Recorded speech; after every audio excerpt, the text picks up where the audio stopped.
In this presentation, we want to look at the characteristics of living organisms.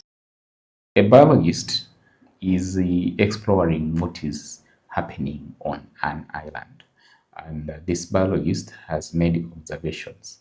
The first observation is that um, he notes that you have a young plant that grows faintly at night. That's one observation. The second observation is that you have a fish that changes direction when it is being approached. That's the second. And then the third one, you have a bird that is actually building nest. So these are three observations that this biologist has made. The question requires us to point out the characteristics of living organisms that the biologist has based on the observations that the biologist has actually made. Okay, so living organisms actually exhibit the following characteristics. The first one, movement. The second one is responsiveness. Then it is growth, nutrition, reproduction, energy utilization, and excretion. So we are going to look at each of these and see what they actually mean. The first one, movement. Movement is about moving from one place to another, or basically changing position, or even moving one part of your body. If I move my hand, that is movement, though I've not changed my position. But when we talk about locomotion, is when I change my position. So that means that I have to move from one place to another. That is what we call locomotion. So organisms have these characteristics. They can locomote and they can move. So in this case, we have a plant that is growing towards the sunlight. What is happening is that is what is termed as growth movement. So the plants are not basically locomoting because they're not going to change their position from where they are here to move to another position, but they have what you call growth movements. And then we have what you call sensitivity.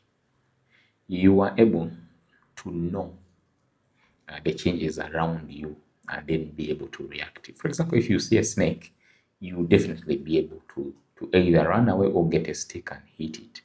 That is part of what we term as sensitivity. Okay, so sensitivity and responsiveness, these are related terms, but responsiveness is the ability of an organism to detect and react to environmental changes. So there are things that happen within the environment. Some of them, organisms can respond to them. Others, the organisms basically just ignore. So for example, we have organisms that move towards light, and then we have those that move away from light.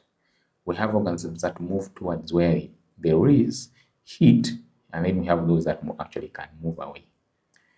Okay, so these are changes in the environment, and these changes in the environment are the ones that we call stimuli. The ability of the organism to respond to these changes in the environment is what we call responsiveness. Okay, so plants can actually grow towards light. That is about the stimuli being the light, and then the plant responds by growing towards the light. Okay, so we are able to pick information around our environment, or living organisms are able to pick information around them. Okay, the picking of this information is what we are terming as perceiving. So organisms are able to perceive, they pick that information and be able to react to that information. Okay, so this is very important for survival and adaptation. For example, if you see a snake and run away from it, that allows you to survive, right? If a cat sees a rat, the rat will definitely run away. That is the mechanism of survival. So the ability to detect changes in the environment and respond is what we call responsiveness. Growth, of course, all organisms actually grow. Okay, this growth is when you have a permanent increase in size. So the permanent increase in the size of an organism is what we call growth. And this growth means that the organism has to feed. Okay, for you to grow, you need to eat food. So it's the same thing that happens with other organisms. So what we feed on is used by the body for us to be able to grow. Okay, and then nutrition, which is the process by which organisms obtain food and be able to utilize it for different purposes. Okay, so we have organisms that can make their own food, for example, the plants, and then we have those that rely on other other food sources or other organisms for food. Those ones are heterotrophic organisms, and then those that can make their own food are called autotrophic organisms, or basically autotrophs. Reproduction and the ability to create new individuals is what is termed as reproduction. Okay, if a plant grows, especially flowering plants, they can actually bear seeds, and then when these seeds land on soil that has all the other requirements for germination, the seed will grow into a new plant. Same thing with the spores that can give new, for example, mushrooms and things like that, because they reproduce by spores. So even animals do reproduce using different mechanisms. So the ability to reproduce is a characteristic of living organisms. Respiring. When you eat food, you get energy, but how is that energy obtained? That energy has to be, that food has to be broken down to release that energy.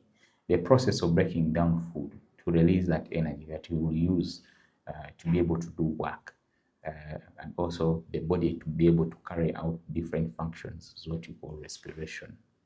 Okay, so the energy that living organisms use, that energy is in the form of what we call ATP. So ATP is adenosine triphosphate. When the body wants energy, it will break down food substrates, for example, glucose, and then ATP will be released.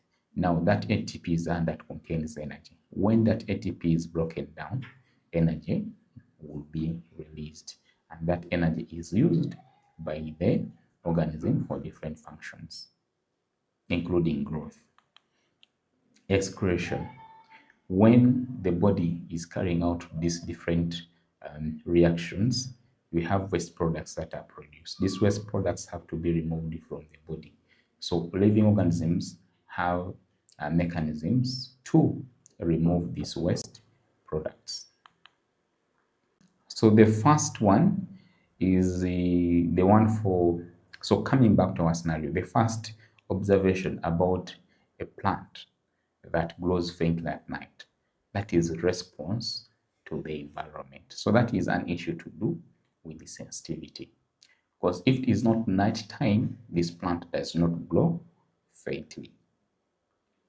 Okay, the second observation about the fish changing direction when approached, that is about movement or locomotion. Okay, because it has to swim away. That is a characteristic of living organisms. And then the third, where you have a bird that is actually building a nest, that is an issue to deal with reproduction, because the bird is preparing to